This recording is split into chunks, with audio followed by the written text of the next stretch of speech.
स्वागत है फरीद हकीम YouTube channel पर।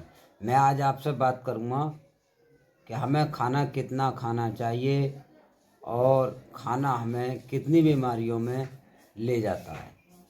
अगर हम खाना 100% खा लेते हैं तो हमारी बीमारियां कितनी बढ़ जाने के चांसेस होते हैं और कम खाना खाने पर हमें शरीर पर कितने प्रभाव पड़ते हैं।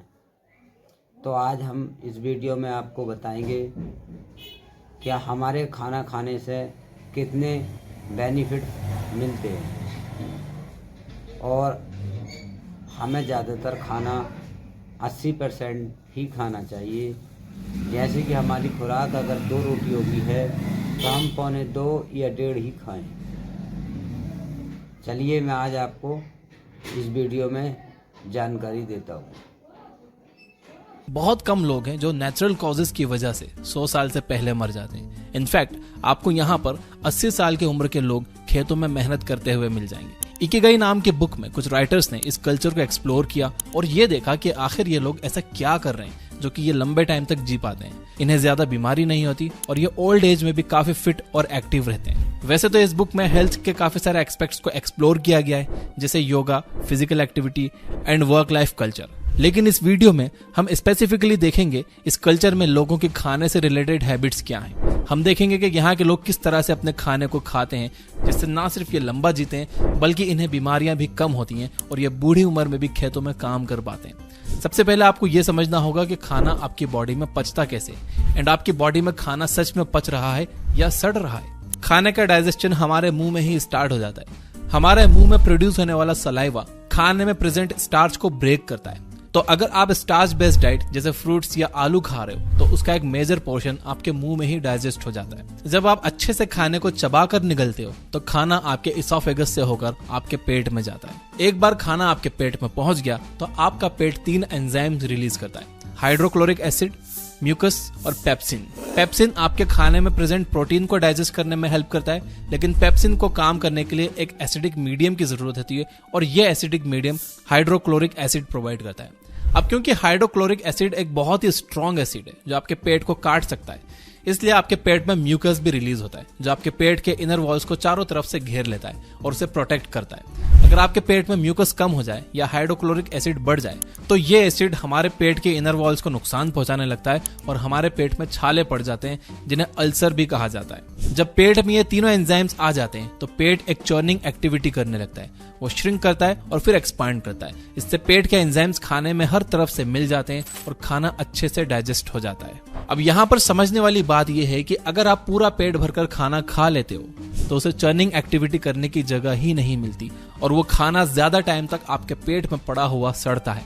इसलिए कहते हैं कि कभी भी पूरा पेट भरकर नहीं खाना चाहिए। पेट हमेशा थोड़ा खाली रखना चाहिए ताकि वो खाना मूव कर सके। पेट में 4-5 घंटे तक रहने के बाद आपका खाना वहां से निकलता है और फिर स्मॉल इंटेस्टाइन में जाता है।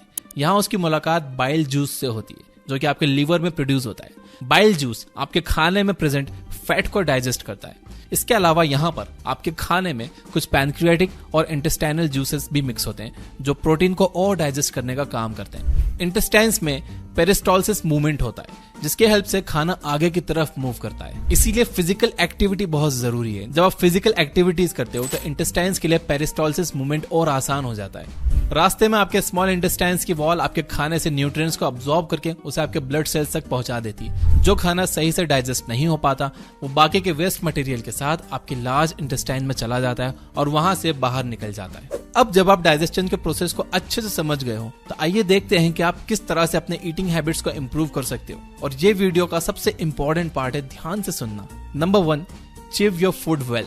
जैसा कि हमने देखा कि आपके खाने का डाइजेशन मुंह से ही स्टार्ट हो जाता है। अगर आप खाने को अच्छे से चबाओगे नहीं तो आपके खाने में प्रेजेंट स्टार्च का डाइजेशन अच्छे से नहीं हो पाएगा। इसके अलावा हमने देखा कि आपका पेट एक चर्निंग एक्टिविटी करता है जिससे पेट के सारे एंजाइम्स फूड में अच्छे से मिक्स हो जाते हैं। इमेजिन करो कि आपने अपने खाने को अच्छे से नहीं चबाया और आपके पेट में कुछ सॉलिड फूड पार्टिकल्स चले गए। ऐसे में वो एंजाइम्स आपके खाने में अच्छे से मिक्स नहीं हो पाएंगे और वो सॉलिड फूड अच्छे से डाइजेस्ट नहीं होगा। इसके साथ ही वो आपके स्मॉल इंटेस्टाइन में भी अच्छे से अब्सॉर्ब नहीं होगा, यानी आपको उस खाने में मौजूद जो न्यूट्रिएंट्स मिलना चाहिए थे वो मिलेंगे ही नहीं, तो आपका उसे खाने या ना खाने का कोई फायदा ही नहीं हुआ। इसलिए अपने खाने को हमेशा अच्छे से चबाकर खाइए। ओकिनावा आइलैंड के लोग 1 घंटे तक बैठकर खाना खाते हैं। आयुर्वेद के अकॉर्डिंग आपको अपने खाने को कम से कम 32 बार अच्छे से चबाना चाहिए ताकि सारे सॉलिड पार्टिकल्स ब्रेक हो जाएं और उसमें सलाइवा अच्छे से मिक्स हो जाए। यानी एक तरह से आपको अपना खाना खाना नहीं चाहिए बल्कि पीना चाहिए। आपको अपना खाना इतना चबाना चाहिए कि वो आपके मुंह में ही एक लिक्विड बन जाए। नंबर 2, डोंट ओवर ईट।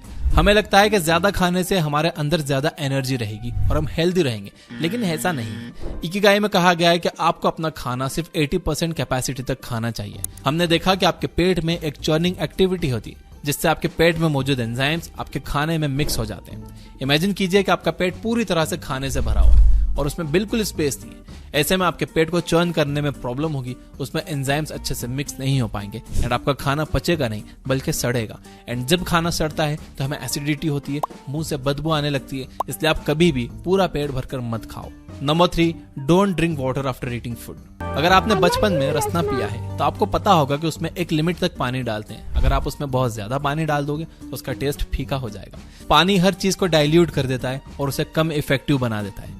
दूध में पानी मिलने से वो पतला हो जाता है और एसिड में पानी मिलने से वो कम इफेक्टिव हो जाता है। जैसा कि हमने देखा कि हमारे पेट में काफी सारे एंजाइम्स रिलीज होते हैं, तो जब हम खाने के ठीक बाद पानी पी लेते हैं तो हमारे ये सारे एंजाइम्स डाइल्यूट हो जाते हैं, उनका असर कम हो जाता है, जिससे हमारा खाना सही से डाइजेस्ट ही नहीं होता। आयुर्वेद में बताया गया है कि खाने के बाद हमारे पेट में जठर अग्नि जलती, जिससे खाना पचता है। अब अगर आप पानी पी लोगे तो वो अग्नि तो बुझ जाएगी, फिर खाना पचेगा नहीं, सड़ेगा। इसलिए खाने से कम आधे घंटे बाद तक आप पानी मत पीजिए। Number 4, do some form of physical activity. Okinawa के लोग लंबे टाइम तक फिट रहने के लिए काम नहीं करते, वो लोग काम करते हैं इसलिए वो लंबे टाइम तक फिट रहते हैं। वहां के लोग आज भी अपने डेली काम को करने के लिए टेक्नोलॉजी का यूज नहीं करते, वो अपने हाथ से काम करना पसंद करते हैं। हमारी जनरेशन की प्रॉब्लम यह है कि हम सारा दिन बैठे बैठे निकाल देते हैं। इस वजह से हमारा ब्लड सर्कुलेशन खराब हो जाता है, हमारे इंटेस्टाइन्स में पेरिस्टोलिसिस मूवमेंट भी नहीं हो पाता। इससे हमारे खाने को आगे मूव करने में प्रॉब्लम होती है, जिससे वो खाना टाइम पर प्रोसेस ही नहीं हो पाता। इसलिए जरूरी है कि आप दिन भर में थोड़ा फिजिकल एक्टिव रहने की कोशिश करो। लिफ्ट की जगह स्टेयर्स यूज करो, मार्केट पैदल या साइकिल से चले जाओ, या फिर अपनी गाड़ी थोड़ी दूर पार्क कर दो ताकि आप मार्केट पैदल चलकर जा सको। अगर आप अपने फोन में कुछ टाइम पास कर रहे हो तो टहलते टहलते हुए कर लो यार, बेड पर लेट कर नहीं। नंबर 5, ईट फाइब्रस फूड। जब आप एक एप्पल खाते हो तो कुछ टाइम के बाद एप्पल का सारा जूस निकल जाता है और आपके मुंह में सिर्फ फाइबर बच जाता है। ये फाइबर डाइजेशन प्रोसेस को इम्प्रूव करने का काम करता है। हरी सब्जियां और फ्रूट्स में बहुत सारे फाइबर होते हैं। जब आप फाइबरस फूड खाते हो तो फूड आपके पेट में एक साथ अच्छे से मूव कर पाता है और आपका डाइजेशन भी सही हो पाता है। अगर आप एप्पल छील के खा रहे हो या सिर्फ उस फ्रूट का जूस पी रहे हो तो इससे आपका पेट पूरी तरह से साफ नहीं होगा। इसलिए आप अपने डाइट के साथ हमेशा कुछ ना कुछ फाइबरस आइटम जरूर रखिए। खाना खाने का एक सिंपल रूल आप याद रख लो, आपको 100 साल पीछे जाना है। जो चीज 1900 से पहले खाते थे आप उसे खाइए, जैसे कि दाल, सब्जी, रोटी, ओट्स, मीट, फ्रूट्स एक्सेट्रा।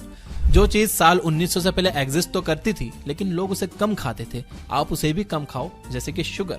और जो चीज साल 1900 से पहले एग्जिस्ट ही नहीं करती थी आप उसे जितना ज्यादा हो सके उतना ज्यादा अवॉइड करो। इस कैटेगरी में आपके सारे प्रोसेस्ड फूड आइटम और जंक फूड आ जाते हैं। अगर आप इस सिंपल से रूल को फॉलो करोगे तो आपको पेट से रिलेटेड कोई प्रॉब्लम नहीं होगी और लंबा जियोगे और हेल्दी और फिट रहोगे।